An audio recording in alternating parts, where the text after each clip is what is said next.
Assalamualaikum warahmatullahi wabarakatuh. Perkenalkan, nama saya Muhammad Iqbal SEMM. Saya selaku peserta PKDP Angkatan Pertama tahun 2026. Saya di sini sedang mengajar di kampus UIN Batu Karang Mapalu di Fakultas Ekonomi dan Bisnis Islam. Nah, selanjutnya untuk video pembelajaran saya akan membawakan mata kuliah dengan judul konsep dasar riset pemasaran. Apa itu dasar riset pemasaran? Mari kita simak video.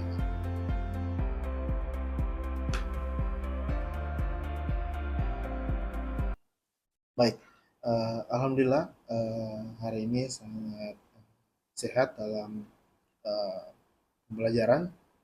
Yang pertama adalah konsep dasar riset pemasaran. Nah, apa itu uh, riset pemasaran? Yang pertama.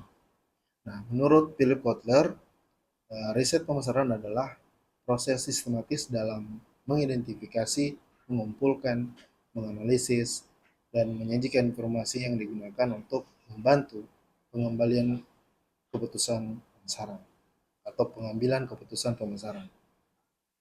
Riset pemasaran dilakukan untuk memahami pasar, konsumen, pesaing, dan lingkungan bisnis sehingga perusahaan dapat menyusun strategi yang tepat. Nah, kemudian menurut Nares K. Malhotra, riset pemasaran merupakan proses identifikasi, pengumpulan, analisis, penyebaran, dan juga penggunaan informasi secara sistematis dan objektif untuk membantu manajemen dalam memecahkan masalah dan mengambil keputusan pemasaran. Itu adalah pengertian dari riset pemasaran. Nah, yang kedua itu adalah tujuan riset pemasaran.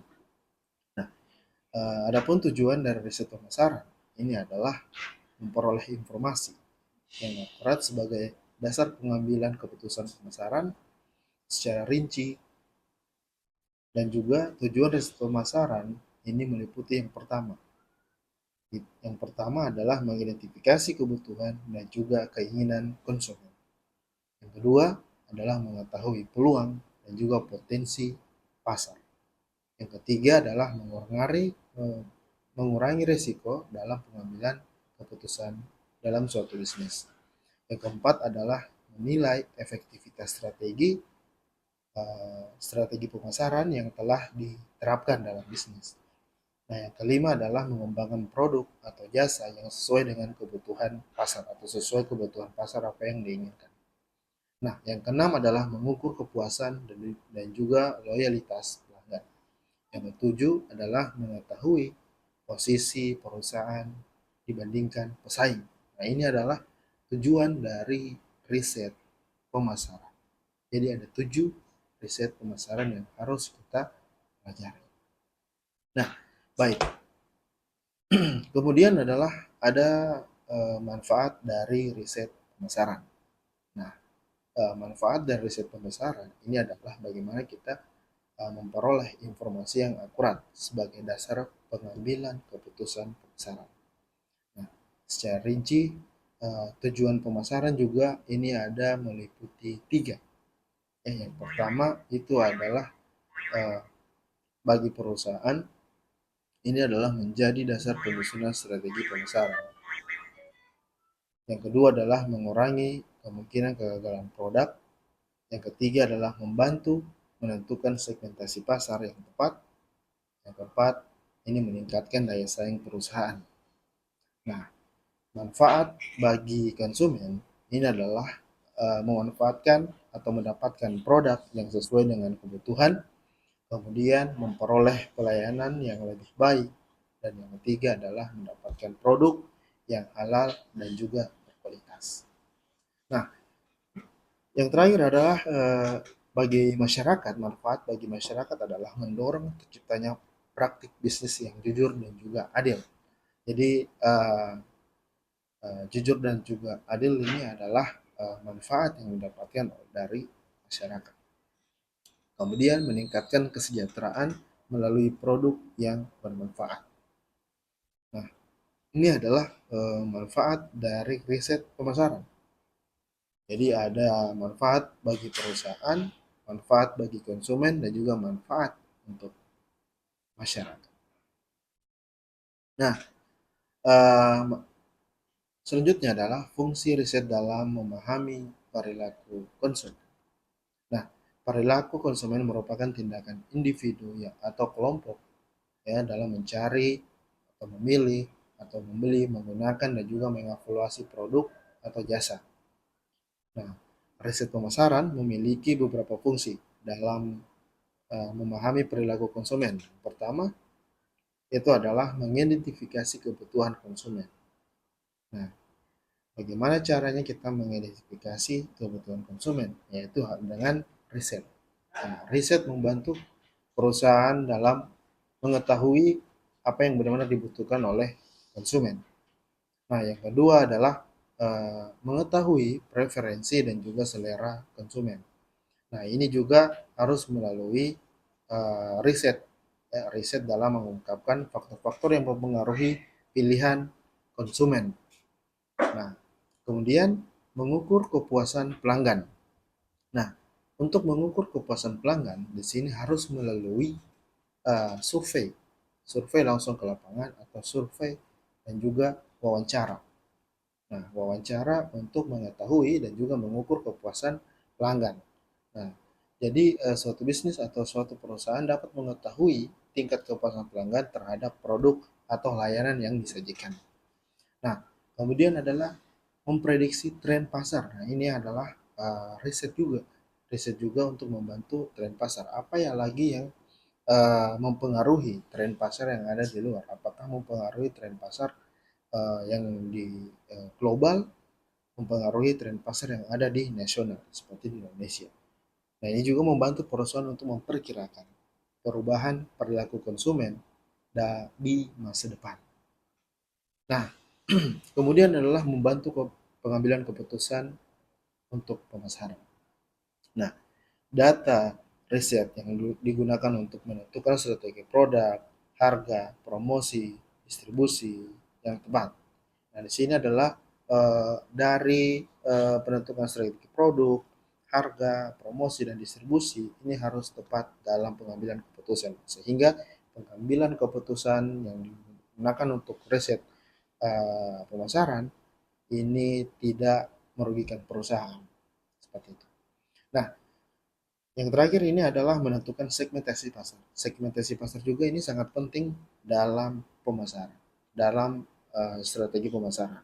Nah, riset segmentasi pasar ini adalah riset membantu perusahaan untuk mengelompokkan konsumen berdasarkan usia, berdasarkan pendapatan, berdasarkan gaya hidup, berdasarkan tingkat religius di suatu daerah. Nah, biasa juga ada mengelompokkan di demografi, ya, demografi di suatu daerah. Nah, karena di suatu daerah ini adalah berbagai banyak ya banyak perilaku-perilaku konsumen seperti itu. Nah, baik. Di sini adalah perbedaan ya, perbedaan antara keinginan dan juga kebutuhan. Nah, eh, pemasaran adalah aktivitas dan proses menciptakan atau mengkomunikasikan, menyampaikan, dan juga mempertukarkan tawaran yang bernilai bagi perusahaan, klien, mitra, dan juga masyarakat umum. Nah, secara umum eh, kita sebagai manusia adalah mempunyai keinginan dan juga kebutuhan. Kita berada di tengah-tengah. Nah, seperti ini. Nah, harus kita mementingkan dulu adalah kebutuhan. Harus mementingkan dulu kebutuhan, apa kebutuhan kita sehari-hari. Nah, setelah kebutuhan tercapai, barulah kita uh, harus uh, menjadikan keinginan atau membeli sesuatu yang bernilai. Nah, yang penting kebutuhan dulu yang dulu diutamakan, baru di keinginan. Nah, kemudian di sini saya menyajikan bagaimana revolusi dari marketing atau pemasaran. Nah, di sini ada 1.0, 2.0, 3.0, 4.0, dan juga sampai 5.0. Nah, di sini adalah eh, revolusi pemasaran. Yang pertama ini adalah 1.0. Di sini 1.0 ini yang berbicara tentang produk, ya, eh, produk centric. Nah, itu adalah yang pertama. Yang kedua adalah 2.0. Di sini berbicara tentang customer, ya, berbicara tentang customer. Yang ketiga di sini adalah berbicara tentang human centric, apa yang menjadi kebiasaan, apa yang menjadi yang dilihat orang-orang. Nah, yang keempat di zaman sekarang adalah digitalisasi, bagaimana secara pemasaran sudah melakukan melalui media sosial seperti di TikTok, seperti di YouTube, di Facebook, Instagram, dan di WA. Nah, yang sekarang adalah teknologi for humanity. Nah, jadi teknologi untuk manusia. Nah, ada GPT-5, 5.0. Nah, di sini adalah kita sudah berkolaborasi dengan teknologi, menggunakan teknologi untuk memudahkan pemasaran, memudahkan strategi pemasaran. Nah, baik. Selanjutnya di sini adalah transformasi marketing. Transformasi marketing. Nah, di sini dari marketing 1.0 yaitu adalah baby boomers, yang marketing 2.0 Gen Z, marketing 3.0 adalah Gen Y, dan marketing 4.0 adalah Gen X. Nah, di sini adalah bagaimana branding, marketing, selling, ya. Nah, bisa lihat. Nah, kemudian saya di sini mengambil uh, studi kasus dari salah satu brand di Indonesia. Nah, di sini adalah strategi marketing yang digunakan oleh brand Indonesia yaitu Erigo. Nah, di sini adalah bagaimana dia menciptakan kampanye Erigo Goes to New York dan juga memasang iklan di Times Square.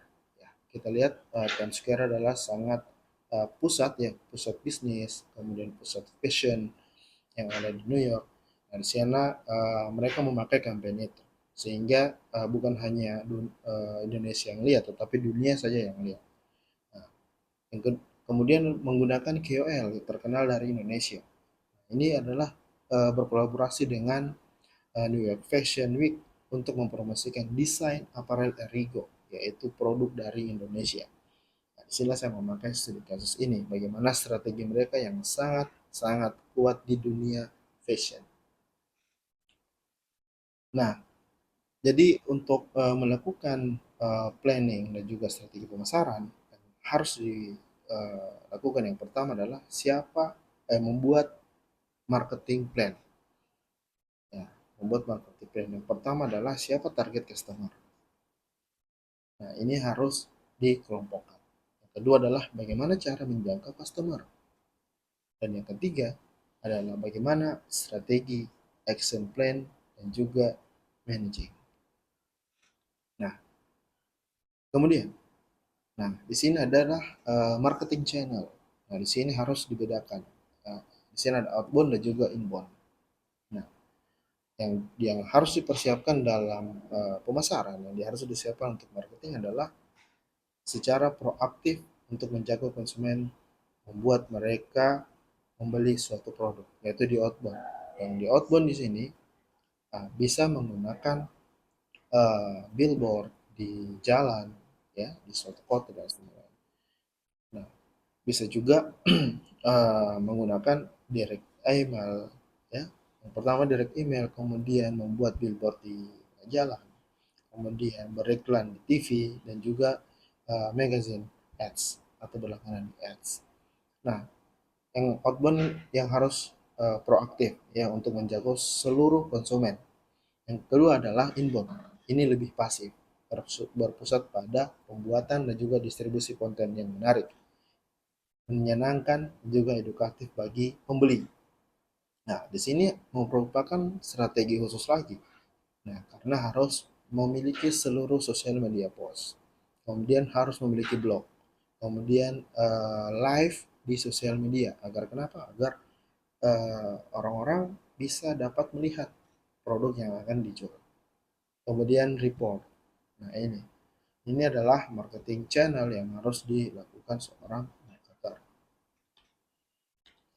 Nah, eh, adapun langkah yang harus contoh langkah yang harus dilakukan dalam riset pasar bisa melakukan riset secara online. Nah, riset secara online di sini bisa mencari kata-kata yang paling dicari, ya, kunci di internet, yaitu adalah mungkin 12 makanan paling sehat untuk 9 pagi misalnya, atau di mana tempat ngopi di Kota Palu misalnya, dan sebagainya. Nah, itu bisa dilakukan dalam riset secara online. Yang kedua adalah uh, riset pasar secara online. Di sini memakai Google Trends. Di sini bisa kita mencari dengan kata kunci di internet. Dan yang ketiga adalah melakukan survei. Melakukan survei uh, di sini saya sajikan adalah bagaimana semenjak pandemi COVID-19 yang lebih sering dimakan, yaitu adalah makanan di mana, ya, paling sering makan di rumah, atau mencari makanan yang sering dibeli, ya, masyarakat yang sering dibeli. Di sini saya sajikan adalah dengan banyak memakan nugget, ya, atau makanan cepat saji. Nah, kemudian di sini menurut Maholtra dalam American Marketing Association mengatakan bahwa riset pemasaran adalah identifikasi. Ya, jadi yang pertama adalah mengidentifikasi, yang kedua pengumpulan data, yang ketiga menganalisis, yang keempat adalah informasi. Nah, ini adalah langkah dalam uh, riset pemasaran. Nah, adapun ruang lingkup dalam riset pemasaran adalah riset pemasaran merupakan suatu kegiatan yang sistematik dan mempunyai tujuan dalam hal mengidentifikasi masalah dan peluang. Di dalam pemasaran, di sini ada uh, dua problem yang harus dihadapi. Yang pertama adalah problem identifikasi riset. Yang kedua adalah problem solving riset. Nah, problem identifikasi riset di sini adalah terbagi menjadi 5. Yang pertama adalah market potensial, yang kedua adalah market share, yang ketiga adalah image research, dan juga forecasting, dan juga business trend. Nah, bisa diidentifikasi dalam riset. Nah, yang kedua adalah problem solving. Problem solving di sini adalah bisa dilihat dari yang pertama adalah segmentasi, yang kedua adalah produk, yang ketiga price, yang keempat adalah place, yang kelima adalah promosi. Ini adalah bauran pemasaran. Problem solving. Nah, dalam marketing mix, ya, di sini adalah 7P. Yang pertama adalah produk, yang kedua adalah price, yang ketiga adalah place, yang keempat promotion, yang kelima adalah physical evidence, yang keenam proses, people, yang ketujuh adalah proses. Nah, ini adalah marketing mix atau 7P. Nah, otomatis di dalam riset pemasaran yang harus disajikan adalah otomatis ada beberapa elemen digital marketing yang harus dikuasai oleh seorang pemasaran. Pertama adalah sosial media. Dia harus mempunyai tim sosial media. Kemudian affiliate marketing. Kemudian ada SEO, ya, yaitu Search Engine Optimize. Kemudian yang ketiga adalah PPC, pay per click. Yang kelima adalah konten marketing. Jadi konten marketing ini ada berbagai banyak macam. Ada bisa edukasi, kemudian ada bisa lucu-lucuan, tentunya harus dengan beretika yang baik. Kemudian ada problem solving juga untuk memikat pelanggan. Kemudian yang kelima adalah email marketing. Ini juga berfungsi sangat baik dalam pemasaran. Nah, di sini ada bisnis offline dan juga bisnis online. Nah, sekarang digital marketing sangat luas. Ada bisnis offline dan juga bisnis online. Bisnis offline yang sudah kita tahu adalah mungkin yang di cafe, yang kita langsung bisa datang ke tempat, ya. Kita langsung bisa lihat langsung, kita langsung bisa transaksi, kita bisa berinteraksi, kemudian kita langsung bayar. Nah, kalau bisnis online, di sini harus kita membuka aplikasi, mungkin dari Tokopedia, TikTok, Shopee, Lazada, Bukalapak, dan sebagainya. Nah, jadi kita hanya bisa lihat barangnya sesuai dengan tidak, kemudian kita melakukan payment dan juga barang dikirim. Baik, terima kasih. Ini saja yang saya bisa sampaikan dalam mata kuliah pembelajaran kali ini. Saya Muhammad Iqbal. Assalamualaikum warahmatullahi wabarakatuh.